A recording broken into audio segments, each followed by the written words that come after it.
And g'day, welcome back to People Purpose Place for our Monday podcast. And you may recognise some differences that we've made this week. We're transitioning to lunchtime with People Purpose Place, and this is sort of halfway between where we were and where we hope to end up. So we've picked a very precise 3:15. By complete accident. And I think we've got to thank Christine for that, which actually was refreshing that we'd sort of gone on autopilot and it was a bit of an opportunity to rejig and have a rethink. And I must admit, I feel a bit more sprightly in the middle of the day than I was even feeling in the afternoon. So great. There you go. So thank you, Well, Christine. we'll try this. Yeah. Look, it suited me. That's why I said it.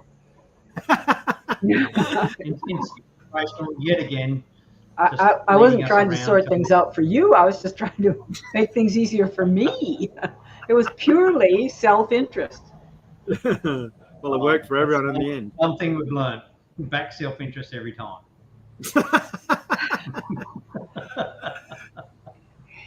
So today, thank you for joining in, and energy levels are different time of day.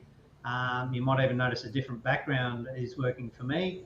But People Purpose Place, we have these fat conversations on a weekly basis, and we will continue every Monday. Next week, we actually have a guest, Riley Flanagan, as well, joining us at midday.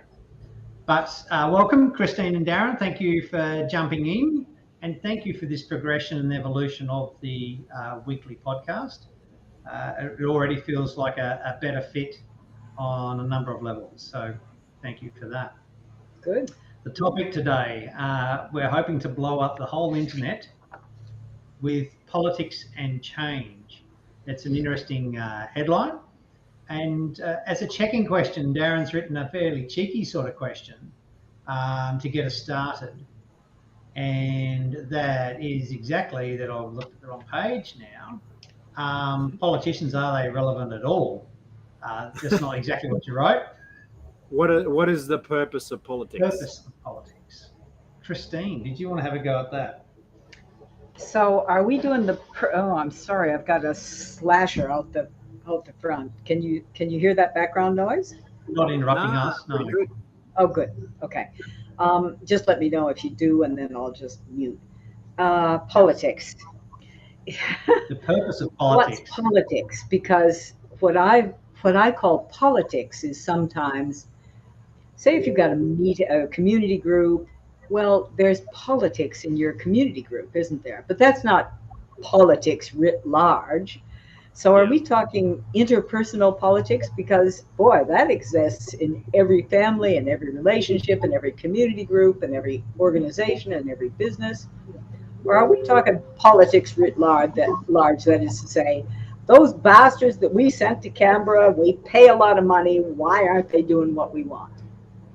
I think we got the big picture. I think the inspiration was around the politicians. You know, what is the purpose of politicians and politics? Yeah. Because the headlines have been very specific in the last week in particular. Yep. And the headlines about housing. Yeah. And politics. From the politicians. Yeah. Yeah. And it's interesting because it was actually when we were talking earlier today, and I might even get your feedback after I add in my check-in, Christine, but it was only listening to you, both of you, talk about politics that at a sort of government level, that I sort of, put into context the intention of what politics is about versus what we're actually getting right now. And I think that's maybe what the crux of this is I think you're right. I mean, I heard you say, it's important to have, groups can't just wander around in the, aimless, wilderness, expecting to be hunter-gatherers and everyone will get on okay and we'll never have any issues. There is a certain scale and time when having, government and rules and that sort of stuff helps society form and then, hopefully grow and reach their potential. But my personal concern, and this is the bit that might get us cancelled sooner rather than later, is that purpose of the political system and and government seems to be getting lost currently, and I'm not quite sure that the intention or the purpose of politics is what we're getting now. We're getting the people stories and we're getting all of these other elements, but I'm not quite sure that we're getting the governing and the leadership and those other qualities that maybe was the original intention of why government systems are put in place. Absolutely. I think you've nailed it there, Darren, that I think even within our people purpose place process, we haven't used the word politics, but you could describe some of the agreement making in the processes as political ongoing management of a successful intentional household where people thrive. Now, that's going to need a degree of relationship skill, interpersonal skills, and some people might use a political label to describe that language. So, I don't think you can actually get away as a human interacting with other humans without some degree of that. But in our grandstanding nature of politics on a stage and capturing the media's voice in the headlines, I suspect that we are just getting fed a story, and actual implementation of that story is almost inconsequential. No one's around long enough to see the delivery of the Gabba development $2.7 billion announced on Friday. All the current politicians won't be here, but the system will still be here, still politicking on, still telling us how it's so good for us. And this system of politicking has been around a good while. I understand that the Romans had got it inspired with some colosseums to feed Christians to the lions, and that sort of worked quite well as a method of distraction from the actual elite political behaviours, delivery or otherwise. Machinations often. Yeah. So, interestingly, if we bring it back to a housing context, it struck me that I had a reaction on Friday to this announcement that, hey, the federal and the state governments have got together and they've made this great grandstanding announcement about we're going to put $2.7 billion into this stadium. And the school that is adjacent to this stadium has had no conversation over the past 2 years, despite asking multiple times for a conversation about what's the intention here. And then in the media statement, they've been told via media statement, yep, we'll build you a new school. And that's it. So it's hardly a collaborative process. It's hardly an inclusive process. It is just a media headline grandstanding statement. And thinking back to housing, that amount of money is obscene in what it could do for social housing, for example. Oh, obscene. But I've got to the position, and I understand with our people purpose process and what we do, that what the politicians say is actually irrelevant. We don't actually have to exhaust ourselves and get mentally done in by these media announcements and the tragedy of all this money that's not been spent on social housing. We could actually just enable ourselves to say, they're not doing it. They're not providing leadership. They're not going to be around in 10 years whenever this is delivered. They're not going to be called to account if it's not delivered. If the $2.7 billion ends up at $4 billion, nobody is going to be hauled to account. It doesn't matter. The system is just perpetuating the system. However, the beauty that we have in our combined process, which is a bit of a long-winded rant, but I think it sums it up quite well, is that what we have found is the capability is entirely possible within about 5 people. To say, I don't need a government, I don't need council approval, I don't need anyone's permission or endorsement or any particular thing to happen. Our group of 5 just shackle our resources together we do our internal household politics, or whatever, however you want to frame that, and deliver a solution that allows us to be the best version of ourselves. It's not a solution that is modest, meager, to a price point. You know, you can have it for the next 12 months, but after that we'll take it away from you. It's none of that. To me, that's actually quite liberating, to sort of go, whew, don't have to listen to those headline grabbing statements and get all bent out of shape about it. We just go and do it in our own way. What are your thoughts on that, Darren? Yeah, I mean, absolutely, 100%. And I think while we're on the specific topic of seeing how doing it ourselves rather than waiting for the political system to give us the answers, I'd actually be interested to hear from Christine, seeing, being exposed to different political systems around the world. Have you seen any political systems that have been more successful at delivering genuine change, or is just the mechanism not there in our modern societies to do that? You know, I think there are people who do it better than we do. Yeah. Part of the problem is that we tend to, listen to my accent, look east to the United States for leadership, and really that system does not work for people the way, say, Europeans, especially Northern Europeans, work for people. Yeah. But I think it's worth saying, politics has become an end in itself. And it seems to me that the end of politics should be to deliver the maximum benefit for the maximum number of people. That's pretty clear. I don't know who would, I mean, the 1% might say that's not the point of politics. The point of politics is to grow the economy. Well, maybe not, but it might be that growing the economy gives the maximum benefit to the maximum number of people.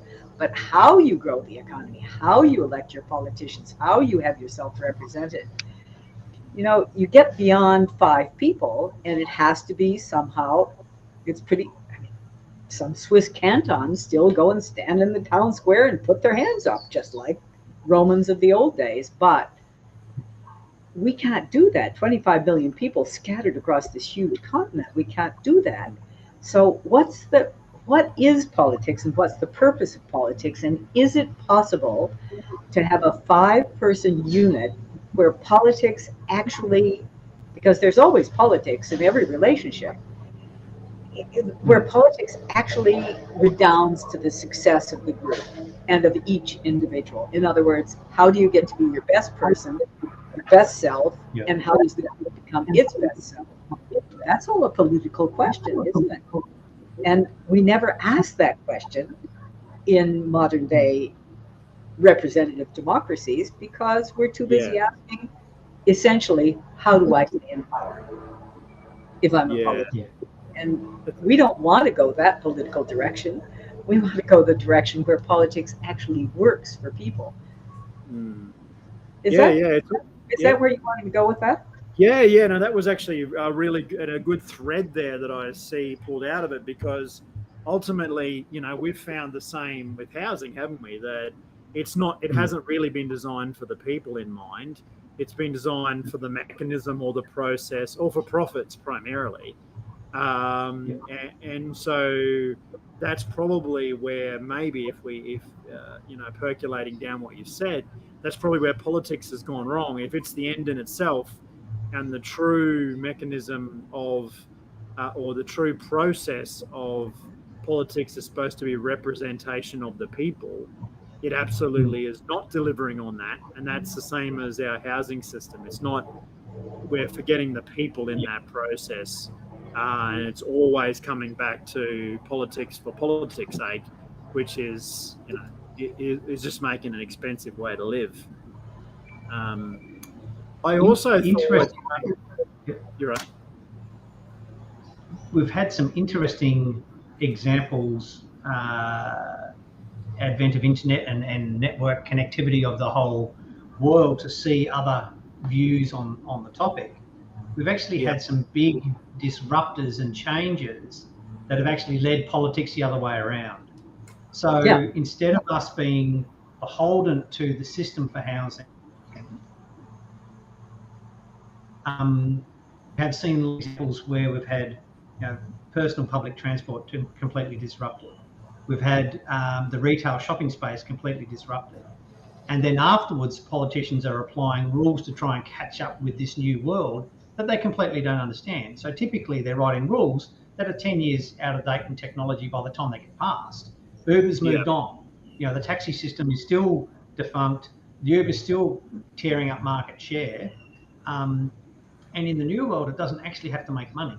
The entity has been produced and doesn't actually make money because this is the new world paradigm. We've captured the data, and that's the saleable part. It's not actually whether Uber is returning profit to shareholders. Now, I'm happy to argue both sides of the Uber conversation because I think there's positives and negatives to it. But our leadership and politicians have never got us there. That was led by the masses saying, hey, I want this thing on my device where I press this button and a driver turns up in a clean car to take me to my point A and point B, and I know what the price is without having to transact money. Easy, done.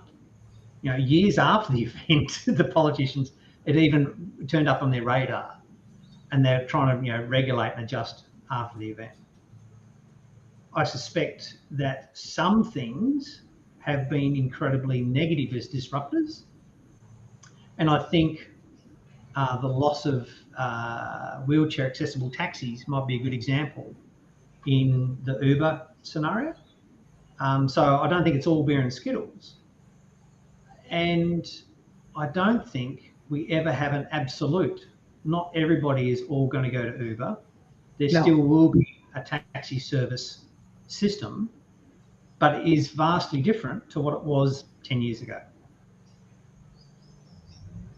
Yeah, absolutely. And I think that's a good parallel to what we're attempting to do with People Purpose Place, which is if we can provide an opportunity or a different way to do things, then hopefully people, not everyone, but a certain percentage of people will be able to embrace a different way of doing things, which will hopefully just drive change purely by the people marching by themselves, because obviously waiting for politicians to try and change that system is almost physically impossible. And I think even the commentators, and it'll be interesting over the next couple of weeks, speaking to someone like Riley, and hopefully we can get some economists on and a few other people like that, who, if they can see an easy mechanism for the market to change, I'd be incredibly surprised, because they all seem to be clutching at straws to say, hey, how can we make this thing happen? But there really is no answer. So maybe then People Purpose Place can move into that spot to say, here is an alternative to what you're currently doing.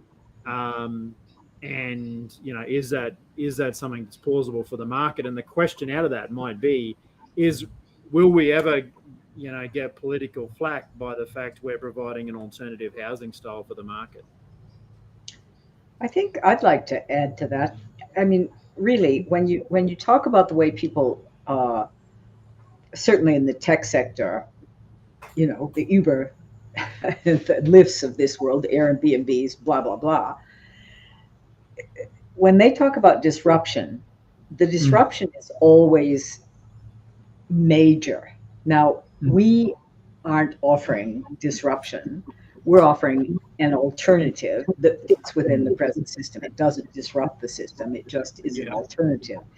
So I don't think that we can aspire to be disruptors, and I certainly would not be, because disruptors tend to have these enormous unintended consequences. Collateral and damage. I think that we can sort of see that our your alternative, really, you two are the geniuses who figured this out. Your alternative, our People Purpose Place alternative, not being a disruptor, we have to take advantage of that, and it has to be advantageous for the people who buy into People Purpose Place thinking, because we need something that's different. But to disrupt the entire housing industry is far beyond our capacity, and it's also not really desirable. We need to reform things, but really, by crashing into something like Uber and Airbnb or Google or whatever, or Facebook, they just crashed into things. And we don't want to crash into anything. We just want to offer something that doesn't require a crash. Does that make sense? That we aren't really disruptors. We're providing alternatives. And the other thing is that the disruptors have always offered a cheaper, on the surface, better alternative. Quicker, cheaper, better. Now, they've been speaking about the political promise, hasn't it? You know, that's it. Vote for me, and you'll be in gravy for the rest of your days. That's it. Turns out 3 years expires, and it's worked out. Totally. And the thing about the way that your alternative works out is that it's actually hard work. Because you have to figure out how to make the politics of a small group working within a bigger system work for all members and for the group itself. Man, that's not so easy. But with a small number of people working within the system, so we don't have to completely disrupt the system, it seems to me that that is not a bad place to be placed in the market. Those are just my thoughts. I would talk about democracy in a minute, but let's keep going with that. And I think maybe that feeds into democracy, because I think what you're saying makes a lot of sense, is that, you know, working in smaller groups, you have the ability to work. And I wonder whether maybe that's the point where politics has got out of control, is that scale and size might have made democracy not what it was intended to be. So at a smaller level, yes, you know, is there lots of, you know, is Robin Dunbar out there giving us heaps of examples of how smaller dynamic groups work? The answer is yes. But once you get to a larger scale, then you have this, you know, these waves of people who are connected, and then groups and masses of people who are just going along for the ride. So I think that might even be a good segue back into, you know, is that part of the problem with democracy as we have it, is the fact that the sheer scale of the amount of people have just made it cumbersome to be possible to be for the people right now. I don't know whether it is possible. Yeah. Well, certainly once you get a bigger number of people, you have to have representative democracy. They haven't figured out anything else. Now, you know, our use of the internet may eventually come to something else, but at the moment, we're sort of stuck with the politicians almost. I mean, I know they're all on chat rooms and on Facebook and on Twitter and all that stuff, but in essence, we still have I'm just having a brain fart here. What comes before digital? Starts with A. Analog. So we still have an analog political system using digital tools, but it is not a digital political system, which we could establish. But of course, there's an awful lot of resistance to establishing a digital system when the analog system is serving the politicians, because they get to raise their own salaries. Well, you start to do digital things that give real democracy. Do you think we would, as a country, vote to raise the salaries of our MPs? Seriously? Well, yes and no. Well, see, this is there you are. If they performed well, we would. Well, interestingly enough, I thought about 10 years ago that politicians were underpaid, and I still had that. I still had that thought in my brain that they were underpaid until recently, like in the last year or so. I actually went and had a look at what they're paid and went, well, they're no longer underpaid, right? They're way, way in excess of what the average person, even at a management executive level, is earning in today's world. So in Australia, yes. But interestingly enough, on what you said there, that's a very interesting point about, you know, modernizing the system to go digital. But it's almost like the one other challenge of going digital is everyone's actually really nervous of this idea that we would have this passport as a citizen. And that's where digitalness sometimes gets drawn to. So I think sometimes the politicians like to say, oh, well, the extension of a digital world is you all need to have your Australia card, or you all need to have whatever. And then the individual within us, or, the human in there, tries to pull back and go, I don't want to be part of that, which feeds into the benefit of the politician then, right? So they can say, the masses have told me you don't want to be fully digital, so we get to stay in an analog world and use all of the little bits that they can. And I think we actually had written a comment there that, do we think in today's political world that there's more power with interest groups and lobbyists than there is with the people? There seems to be. I think the influencers have got a lot to answer for sure. Yeah. Well, of course, we do differentiate between influencers and lobbyists, because the influencers are just making money out of your opinions or trying to influence your opinion. The lobbyists are actually paid to influence the politicians' opinions. So it functions a little differently, doesn't it? Yeah. Yeah. And then you go back to the question of what was intended by democracy, because the first people who thought of democracy weren't the least bit interested in having everybody vote. It was slave owners or property owners, or certainly not women. For heaven's sake, they're just too hysterical to be voting. Certainly not the underclasses. Certainly, it was a very specific group. However, I do want to just jump back to a historical fact, which maybe just pull me up if I'm out of line here. But that wonderful book by David, two Davids, Wengram and I'll think of the other one, one an anthropologist and one an archaeologist, and the two of them, it's actually in the history of debt that I got this, but they run through this whole thing, in all of their books. Unfortunately, the David Graeber has died, genius, but not always right, of course. But he pointed out they very much studied the Pacific Northwest of the United States and societies there, and they came to completely different conclusions than the Enlightenment people. I mean, in the Enlightenment, it was the noble savage, or the savage, really, wasn't it? And the savage story sort of ran over the top of the noble savage story. That is to say, we see people who are those are primitive people, and they didn't have good systems, and they just fought each other all the time. Well, according to Graeber and Wenrow, or whatever his name is, the two Davids who wrote The History of Death and a few other great books, those, as long as there wasn't resource scarcity, they had methods worked out that were highly democratic. And guess who stole their ideas? Benjamin Franklin. Took them over to Europe. And people like that, the first explorers, they saw American Indians behaving in a very civilized manner.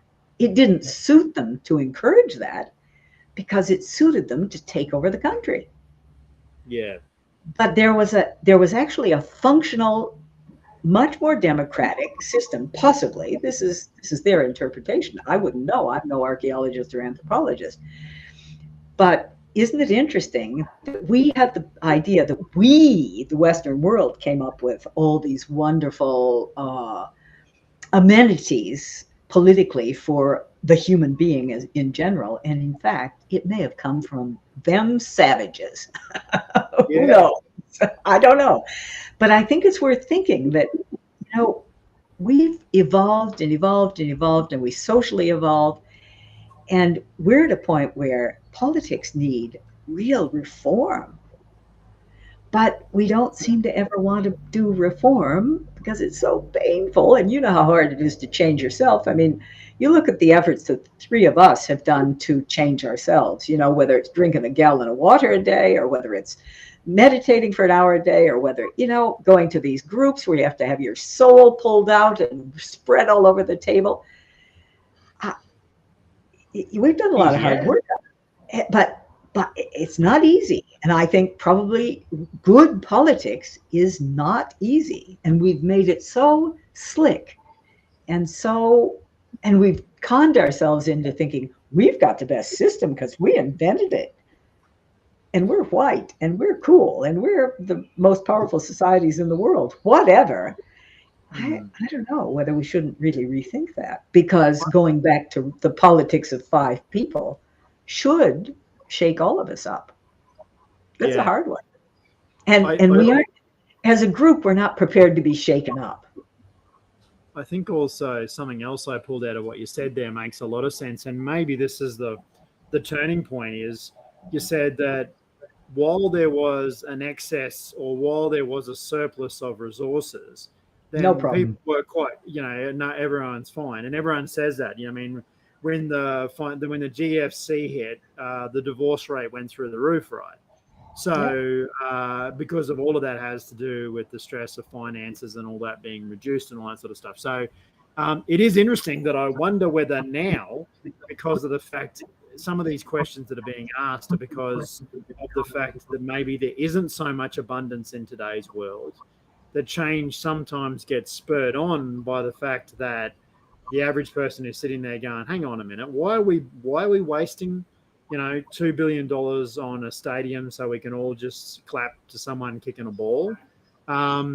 So I wonder whether maybe that's part of this change. Maybe even the economists now starting to say, hang on, these numbers just don't add up. Like, we can keep printing money, but it turns out affordability is not getting any better. There's no possible way that occurring. And there's the whole swathes of the population that are being locked out. Do you think, Rowan, that maybe the reduction in abundance is something that is even pushing where we're going to, but it might be part of the straw that broke the camel's back? I guess on the world stage, we are having an awareness about multiple cataclysmic events that could happen. The climate is changing. It's pretty widely recognised and understood that, that's a real thing. Our political systems, I suspect there's an awareness that they're not functioning like we maybe thought they should, and maybe they should be changed. And we've seen with the connection of internet and social media, the spring uprising in Egypt as an example, where the masses have said, nah, this is just horseshit. Now, that will ebb and flow. So the Taliban were suppressed in Afghanistan, and then they had a political system, and then it seems that the political system sort of has fallen to bits again, and the Taliban are back. So, of course, change is not a linear, from one thing to the other. It will ebb and flow backwards and forwards. But every example of that is exposing people to more ideas than it's only the Taliban way, or it's only this democracy way, or it's only I need to follow political leadership. In actual fact, we have some horsepower to go and do our, make our own stand. And a housing example has perhaps been the tiny house movement. That sort of falls between a bunch of gaps, and nobody's actually taken a definitive stand one way or the other. So these guerrilla campaigns are happening all across the world, where people are, a tiny house that no one's going to be able to pull me up on it, and it doesn't quite fall into a specific yes or no regulation thing. Politicians will catch up 10 years down the track. In the meantime, it might work for some people. To return to our disruptor conversation earlier today, I would agree with your point, Christine, that we don't want to hold ourselves up to this lay waste to the taxi industry with the Uber solution, which is literally what there was, being cheaper, being fast, being convenient, and to hell with the rest, right? And we'll just decimate the taxi industry. So I would agree that we're not thinking along those lines. No. And I would agree that your point is we're meshing by using the existing tool and architecture that we have. So it will look like a house, it will smell like a house, it will taste like a house, but it will be a home where you and your kind can thrive, which is the disruptor. And I agree with that. Yeah, that is a good point. So we're disruptively going back to the 17th century in the northwest of the U.S. Correct. We've had plenty of examples. Where those Yeah. savages were civilized. Yeah, absolutely. The Yeah. disruptor is not the tin tax or the mechanism, or it's actually No. the thinking. And that is actually free. I'm so glad you said this, Rowan, because that's true. We're talking about a disruption of your inner system, not of your outer system, really, because we are fitting into the system. But we're talking about having to really have a different way of looking at ourselves and the people around us. And how do we apply politics in the, how are you going to become the best version of yourself? How is your group going to become the best version of itself? That's pretty disruptive, actually, because we don't think like that really often, just on an individual, in terms of politics, it's all us versus them and money here and money there. And it's not about how could we make the best country we can have? How can I be the best person I can be in this system? Yeah, very good point. I'm sure it's going to be difficult. Oh, yeah. Oh, yeah. Oh, yeah. Difficult to make that change. Oh, yeah. How liberating to do some great, difficult endeavor that then is not asking politicians for permission. It's not asking for handouts. And guess what? You're actually developing intentional homes with a purpose. Like, if you wanted a calling in life to go and do, that to me would rank fairly highly.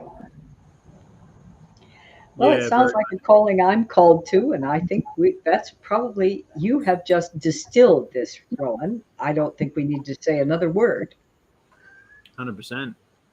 You said it. You said it. Mate, you said it. Absolutely. Well, we just trot that out for our politicians if they think they're relevant, knowing that we can completely, it's our destiny is in our control. Sounds great. And it goes to that statement as we've been using that, rehoming houses. It's also rehumaning humanity. Yeah. Yeah. How beautiful. Yeah. Yeah. And who wouldn't want one of these as your neighbour? Yeah. Oh. Like if you have mum, 2.3 kids and a Fido the dog, you would love to have that in your neighbourhood.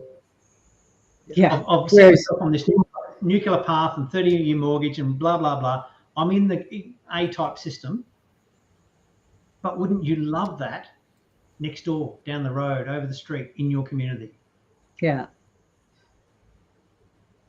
Yeah. 100%. Yes, in my backyard. Yeah. Yeah, absolutely. But it's only going to by doing those things, and that's the hope with Gin Road, is that by doing those things, ultimately we're prompting the discussion, we're pushing forward that envelope, we're getting people to question where they sit. What am I going to sit on the fence, or am I going to be somewhere else? And I think that's the bit that's missing from politics as well, is that people aren't engaged in it, whereas we're going to get you engaged. You're going to be making your mind up about, there's bits of this that I like, the same journey that we've all gone on to while we've been involved in this. Can I do this? Should I do this? Of course I should do this now. How can I get around my internal objections, because it's important enough to get out the other side. So that's a very good way to pull that thread together, Rowan. That was superbly done. Well done. Beautiful. Yeah. Thank you. Thank you both. Well, I gotta have a lie down now. My work here is done, he says. Bullshit is my answer to that. we all need a nap, but we need to keep working on ourselves. Yeah. Much later this evening, but yeah, I think that's a good place to maybe stop and say this absolutely won't be attractive for everybody because of the personal change element and getting a house out of whatever. But it's absolutely worth doing. And if you're so inclined, we can sidestep all of the silliness that sucks the oxygen out of the media and out of our daily lives, looking at ridiculous headlines. And we can just put that down. You don't have to carry that with you. Yeah, absolutely. Wonderful exhortation and wonderful promise. We don't have to carry that shit with us. Mm. Just get on Absolutely. with the good stuff. Go and do the stuff that matters to you. Yeah. Thank you, Jeff. Awesome. Sounds like a perfect spot to finish, and it also sounds like the middle of the day energy has been good for us. So hopefully it's a reinvigoration of the whole process. Awesome. Pretty well for me. Thanks. Namaste, Christine, Darren. Thank you very much. Thanks, A. See you later. See ya.